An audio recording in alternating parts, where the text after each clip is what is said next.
Assalamualaikum warahmatullahi wabarakatuh. Waalaikumsalam warahmatullahi wabarakatuh. Selamat datang di Pecah Asyik Podcast Sobat Cahaya Umat Asyik.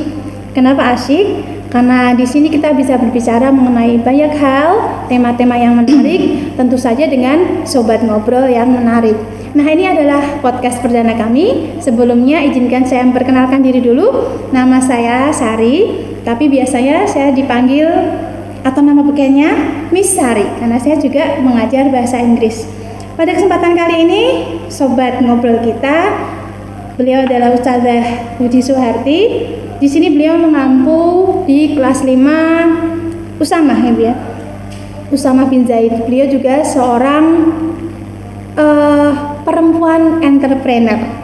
Tapi lebih suka sebagai perempuan yang selalu ingin berkarya, gitu ya Bu ya. Insya Allah. Oke, Ustazah Puji, Iya, kita punya tema yang menarik hari ini, yaitu gembira belajar kapan saja, di mana saja. luar biasa. Luar biasa ya, Bergembira hostnya.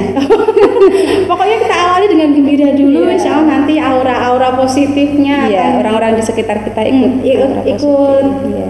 gembira juga. Oke. Begini Ustazah, kurang lebih kita kan sudah selama hampir 1 tahun ya, 9 bulan mau masuk ke 10 bulan, kita sudah berada pada situasi yang istimewa dalam tanda kutip. Saya mau tahu dulu bagaimana perasaannya, how do you feel gitu? Gimana rasanya sih? Sebelumnya saya mau memberikan salam dulu ya Oh iya, boleh. pemirsa. Assalamualaikum warahmatullahi wabarakatuh. Waalaikumsalam warahmatullahi wabarakatuh. Alhamdulillah diberikan kesempatan perdana katanya ini ya, Perdana, insya Allah. siaran live di SDIT Cahaya Umat. Kalau berbicara tentang rasa, barangkali rasa kita itu berbeda-beda ya. Tinggal melihat dari sudut mana kita merasakan hal yang luar biasa tadi yang disampaikan oleh Miss Ari. Kalau saya sendiri merasakan, kalau boleh dibilang sedih ya, karena mau tidak mau kita harus mengikuti apa yang ada sekarang. Semuanya seperti hal-hal yang baru, makanya disebut era baru. Kemudian kehidupan juga seakan-akan berubah drastis. Nah iya betul, entah itu pensikapannya seperti apa, itu kembali kepada kita. Kalau rasa saya sebagai seorang guru, sebagai seorang orang tua di rumah, dan tadi yang disampaikan yang ingin senantiasa berkarya dan berkarya, saya makin tertantang saja.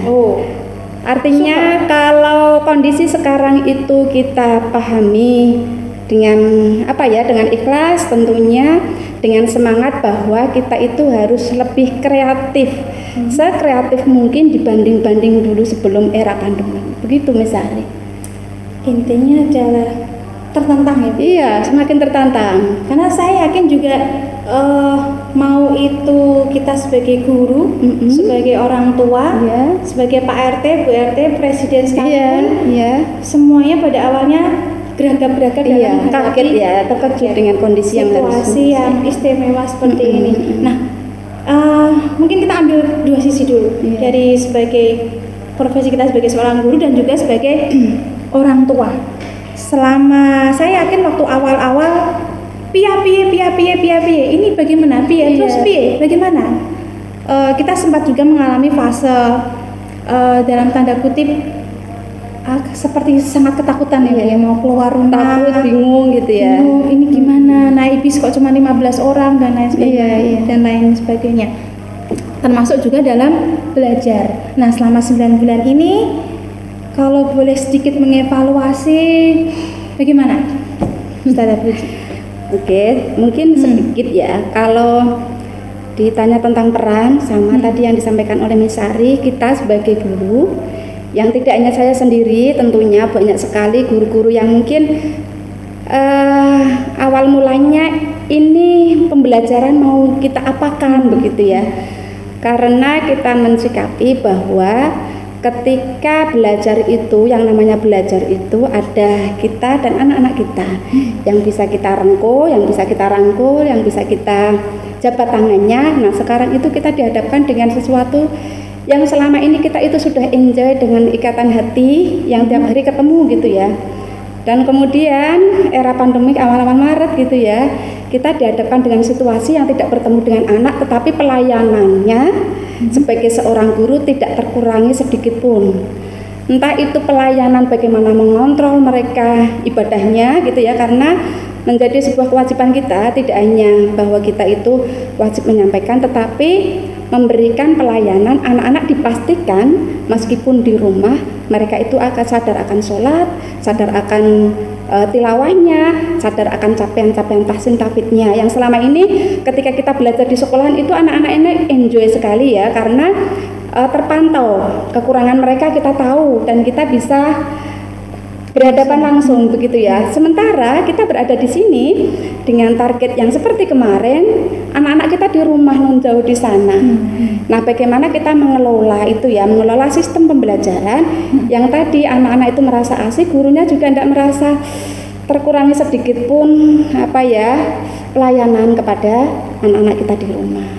Kalau yang sudah berjalan selama ini menurut Ustazah ya, prosentasenya berapa persen? Kalau kita mau melihat ke dibilang kesuksesan juga nggak bisa ya, atau keberhasilan kita juga nggak bisa tolak ukurnya, tapi apa ya, apakah sudah berhasil terkait dengan pelayanan dari sekolah ke anak-anak dan feedback yang kita harapkan dari anak-anak? Yang saya ingat, kita itu dikondisikan bahwa pelayanan di masa pandemi ke anak-anak tidak hanya berpikir tentang apa ya produk atau hasil ya, karena kalau kita berbicara hasil jelas jauh ya, ibaratnya kita menyampaikan materi baik apalah IT yang sekarang kita coba tidak serta-merta bisa tergantikan ketika kita itu bertatap muka itu kehadiran seorang guru. Iya, kehadiran seorang guru. Makanya ketika kita ditantang untuk harus menyiapkan video, harus menyiapkan pelayanan pembelajaran supaya anak itu happy, kemudian tidak merasa bahwa pembelajaran itu apa sih istilahnya membosankan. Nah, kemarin itu kita mentargetkan diri bahwa tujuan pertama adalah bagaimana anak-anak itu tetap dalam kondisi yang senantiasa survive dari sisi ibadahnya dan survive dari sisi tanggung jawabnya. Jadi kalau masalah capaian materi, barangkali targetnya tetap berbeda. Kalau boleh dibilang persentasenya, saya bisa bilang kalaupun tercapai 50% itu sudah bagus ya. Artinya kalau berbicara KKM yang diturunkan akan kembali bukan menurunkan, tetapi ada sisi-sisi pencapaian yang itu tidak ada apa ya, yang tidak tertinggal jauh, misalnya pantauan sholat ibadahnya, karena mau tidak mau justru itu yang harus menjadi target utama ketika kita pelayanannya jauh di rumah. Kalau memang berbicara target, memang kita tidak bisa samakan dengan ketika kita berhadapan langsung dengan anak kita kan. Kalau ada yang tidak tahu, mereka bisa bertanya langsung, kita juga bisa tahu dari ekspresinya, pasti kendalanya dan lain sebagainya. Nah, kesusahannya di mana, langsung bisa dieksekusi. Kita kembali ke gembira belajar, di mana saja, kapan saja, kalau masalah saja gembira. Ya, oke. Tapi kalau tadi Ustazah sampaikan survive, berarti kan ada apa ya? Survive itu kan harus bertahan. Ada usaha yang lebih untuk bisa di posisi seperti sebelum kita masa pandemi. Kita ke peran, Ustazah. Merasa nggak sih peran kita sebagai guru itu tergantikan atau memang seperti ini seharusnya dengan orang tua? Posisi. Oke ya. Kalau masalah berbicara peran, sekarang kita baru akan sadar ya. Saya guru, saya juga wali murid, sebagai ibu juga di rumah. Barangkali peran itu yang tidak hanya saya sendiri yang mengalami. Di luar sana banyak sekali yang mungkin berperan lebih daripada yang saya ambil begitu ya. Tetapi ketika kita berbicara peran, bahwa masa ini adalah masa yang paling menentukan dan masa-masa yang paling menyadarkan kita sebagai seorang guru di rumah. Guru di rumah? Iya, sebagai seorang guru di rumah, betul. Iya kan, Miss? Karena kalau boleh dibilang orang tua itu dengan sekian kesibukan, dengan sekian banyak amanah, dengan sekian banyak kerja-kerja yang tidak akan pernah berhenti, tetapi sekarang dihadapkan dengan rutinitas. Ada siswa di mana siswa itu yang dulu kita nantikan kehadirannya, yang dulu kita elu-elukan mau jadi apa, dan sekarang kita harus berperan mau menjadikan apa, begitu ya. Jadi justru terlihat di depan mata orang tuanya sendiri-sendiri. Mungkin kalau sebelum pandemi orang tua mungkin jadwal anak sekolah begitu ya Miss Ari ya, mengantar, kemudian kalaupun ada PR mendampingi. Kalau boleh dihitung jam tidak seintens sekarang ya. Nanti siang anak-anak pulang menjemput gitu ya, udah selesai. Kalau sekarang Miss, peran orang tua itu betul-betul full gitu ya, 24 jam.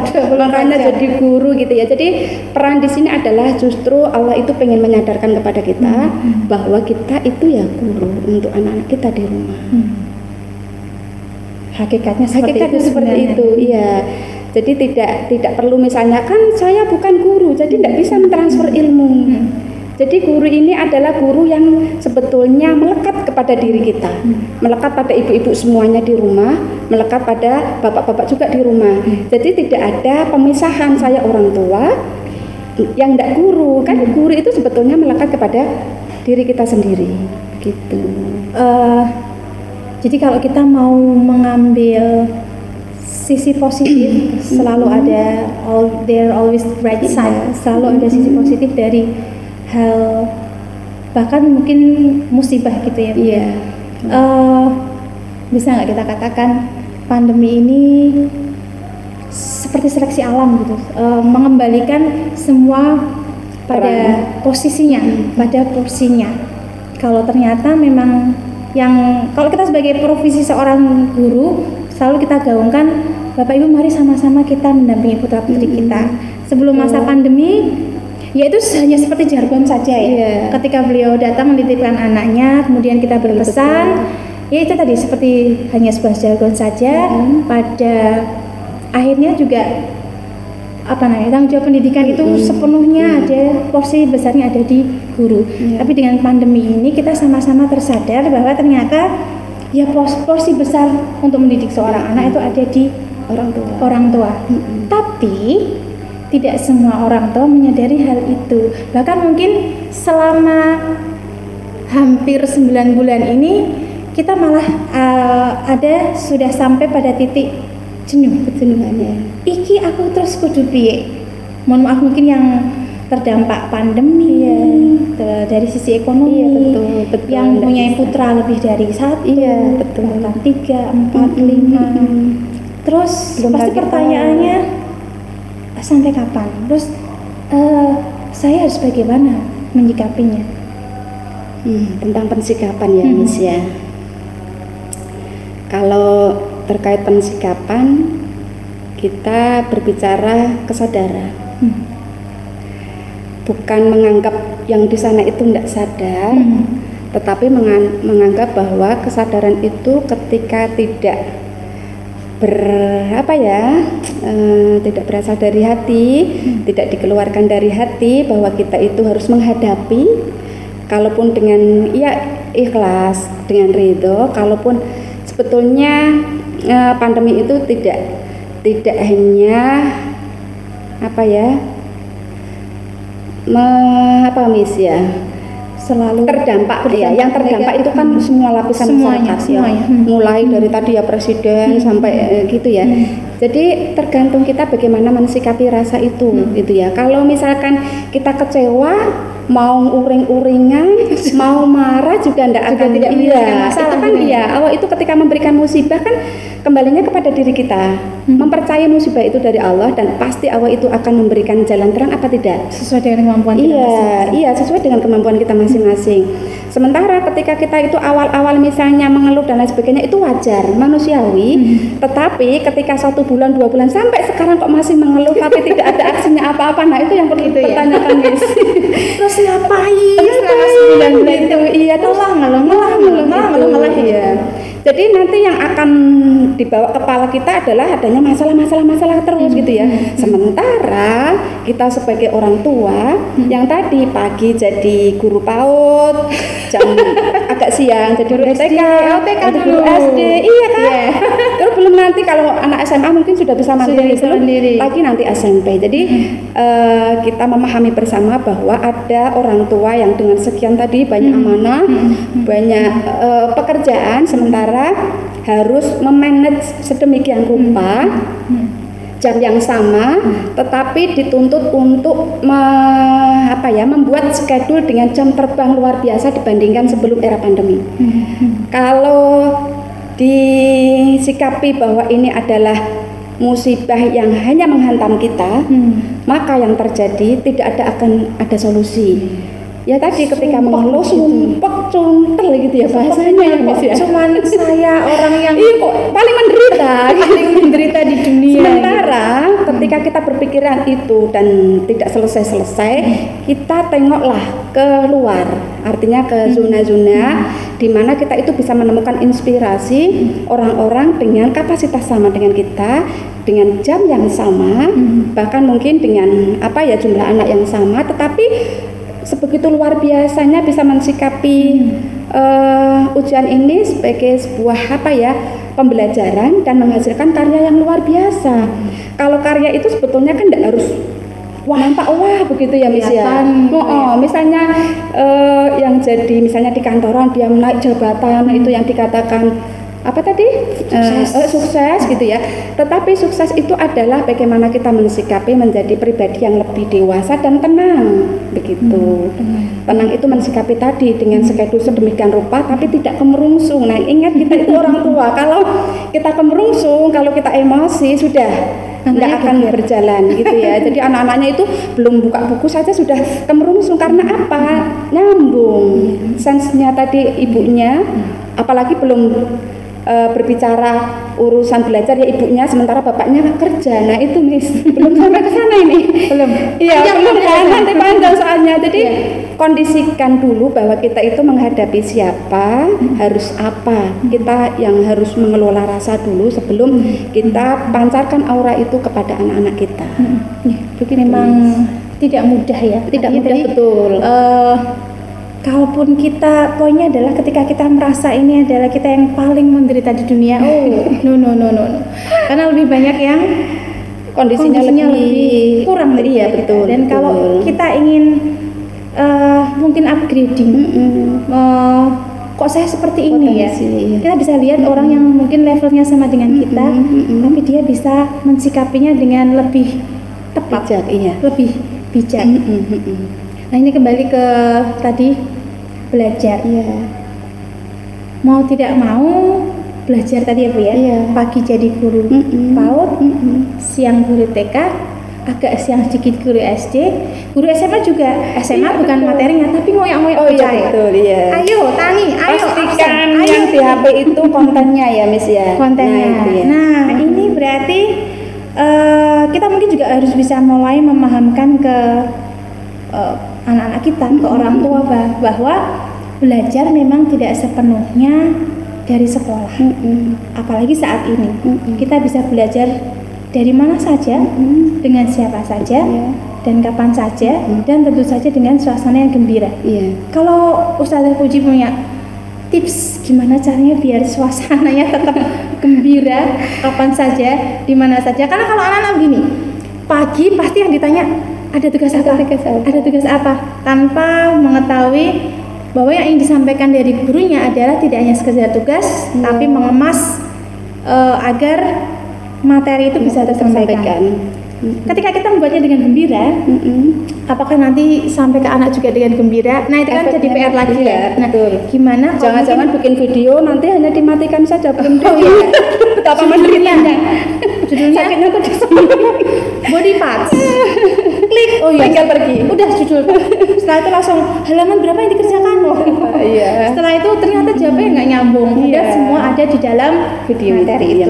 Ketika kita sudah mengolahnya dengan gembira, harapannya anak-anak sampai ke mereka juga dengan gembira. Nah mungkin panjenengan punya tips gimana mengolahnya bisa anak-anak tetap belajar dengan suasana yang gembira walaupun tidak di sekolah. Iya. Sesuai dengan temanya ya, sesuai dengan temanya. Gembira di mana saja, di mana saja, apa saja. Ya. Kalau masalah tips, mungkin ibu-ibu di sana, orang tua di sana lebih mungkin punya trik-trik tersendiri begitu ya. Kuncinya tadi yang seperti saya sampaikan di awal, bahwa sebelum tips-tips ke mengatur schedule, betul ya, artinya jam sekian itu bagian dari menata anak-anak gitu ya, karena anak-anak itu di kelas jenjang kelas 6 aja masih harus kalau enggak ada schedule-nya saya harus apa? Kalau enggak ada schedule-nya bebas dong gitu ya. Padahal tadi kita guru di rumah harus membuat schedule sedemikian rupa supaya terlihat tertib anak-anak gitu. Kalau tips yang pertama adalah kondisikan dulu hati orang tua. Orang tua di sini ya ibu ya bapak. Maka ya, bapak, betul kan, ya ibu ya bapak. Jadi tidak ada peran ini diserahkan seluruhnya ke ibu atau diserahkan semuanya ke bapak. Kalaupun pembagian jelas ada, tetapi satu kuncinya komunikasi. Orang tua sebelum ke anak-anak.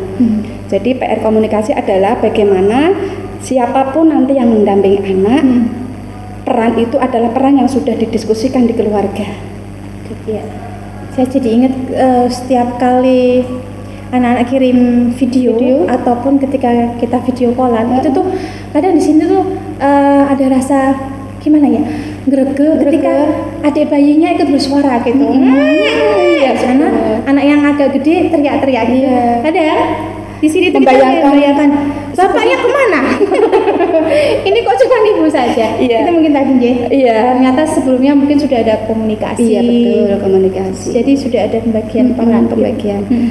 Kemudian yang berikutnya adalah tidak serta merta paten ya jadwal di rumah meskipun kita seperti sekolah kan istirahat gitu karena di sekolah dan di rumah itu jelas schedule-nya itu, misalnya kalau di sekolah itu kan schedule-nya ragam, kemudian anaknya jenjangnya yaitu aura-aura yang dibawa anak-anak itu sudah termotor dengan jadwal. Bahkan jadwalnya sebelum nanti ada apa itu mereka itu kan sudah memperkirakan, misalnya jam istirahat saja mereka kadang bilang, Bu, jam istirahatnya kapan gitu ya. Jadi sudah ada di benak mereka. Tetapi kalau di rumah jangan bayangkan kita itu sudah membuat schedule titik-titik, orang tuanya kaget, apa gunanya jadwal? Nah, barangkali itu rem atau yang perlu kita sikapi dengan cerdas. Artinya begini, misalnya kegeser dari jam, misalnya jam 7 kok anak tidak bisa sesuai dengan keinginan jadwal itu, terus orang tuanya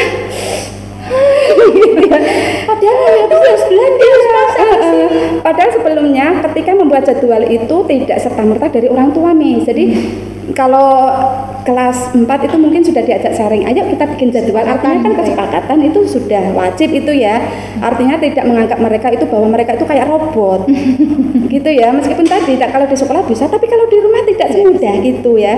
Jadi tidak usah stres sendiri orang tua ketika jadwal yang sudah disepakati itu kegeser karena mungkin yang kita hadapi kan anak-anak di rumah, mungkin mereka itu friend-nya kalau belajar di rumah itu ya libur ya nggak belajar. Nggak belajar begitu Miss. Jadi nanti misalkan dalam sehari itu evaluasinya apa, baru disampaikan ketika mereka itu mau setelah sholat isya atau apa, baru disampaikan tadi misalnya kenapa ini jadwalnya kegeser, oh kakak bangunnya kesiangan, atau misalnya oh tadi adik rewel, ibu barangkali harus mengkondisikan dulu. Nah itu kan hal karena yang kita hadapi itu kan anak-anak, bukan benda yang kita naruh di sini tetap di sini kan. Jadi sesuai dengan nah justru dari situ orang tua itu makin cerdas membaca, oh ya anak saya itu polanya begini. Seperti apa? 24 jam. Oke. Begitu ya. Kemudian kemudian tahap berikutnya sebelum ke yang lain adalah senantiasa memberikan tadi kalaupun ada evaluasi tetap memberikan reward ya. Yang namanya anak-anak itu meskipun tidak di sekolah dikasih bintang saja ya, bintang gitu ya. Senangnya luar biasa, sampai nanti kalau pulang kan diberitakan ke ayah ibunya ya dapat apa itu. Kalau menurut orang tua barangkali dapat bintang aja seneng karu-karuan gitu ya. Oh luar biasa. Nah, sama ketika kita itu di rumah. Jadi kita ingat kita itu guru, kita itu juga orang tua yang tidak boleh pelit memberikan reward atau memberikan ya pujian lah. Kalaupun tidak harus dalam bentuk barang ya. Kalau barang kan sekarang kan pandemi mau beli apa-apa harus mikir dulu itu wajar. Tetapi ketika kita itu bisa memberikan pujian dalam bentuk lisan, kenapa enggak pelukan gitu? Akan memberikan interaksi hati ke hati. Iya, suasana gembira tadi. Senang. Jadi nanti anak-anak itu menanti pagi harinya. Kan gitu ya. Apa justru kebalik ya? Begitu ya. Begitu Mi. Jadi tidak ada tips yang istimewa karena saya yakin di luar sana itu lebih mempunyai tips yang lebih istimewa dibandingkan saya. Oke, menarik sekali Ustazah. Tapi karena keterbatasan Oh iya ya. kita harus segera mengakhiri. Pada intinya saya sepakat ya. Gembira belajar dimanapun, kapanpun, dengan siapapun. Karena ini eranya juga era istimewa. Fungsi itu kembali peran besar. Kita tersadar bahwa ada di dalam orang tua, walaupun kita juga punya peranan. Sebelum melangkah ke sana, kita tata dulu di dalam. Kemudian ada komunikasi, kemudian baru kita menata, dan jangan lupa evaluasi dan berikan reward kepada anak-anak kita. Super sekali Ustazah Puji. Alhamdulillah, semoga kita bisa mendapatkan pencerahan ataupun ya sedikit membuka wawasan kita kembali ya, bahwa di luar sana atau kita mencikapi situasi istimewa ini tidak dengan berpikiran sempit, tapi marilah sama-sama kita mengembangkan diri, senantiasa mengupgrade diri agar kita nanti kedepannya juga bisa lebih legowo, bisa menerima dan bisa beradaptasi dengan new era atau era baru, new normal, situasi normal baru yang kita tidak tahu ini kapan selesainya. Yang jelas yakin saja, insya Allah la yukallifu nafsan illa usaha. Allah tidak akan memberikan sesuatu kecuali kita mampu untuk menghadapinya. Oke Ustazah, terima kasih sekali sudah hadir di podcast ini. Dan sebelumnya, karena ini adalah podcast perdana, kami mohon maaf kalau masih gagap-gagap, gagak gugu atau apa ya. Pokoknya lagu ya apa ya. Selalu ada yang pertama kali untuk selanjutnya. Jangan lupa untuk insya Allah selalu menantikan podcast-podcast kita selanjutnya dengan sobat ngobrol yang lebih istimewa, lebih asik, dan tentu saja dengan tema-tema yang juga nggak kalah asik. Kita akhiri untuk podcast kali ini. See you. Assalamualaikum warahmatullahi wabarakatuh. Waalaikumsalam warahmatullahi wabarakatuh. Bye-bye.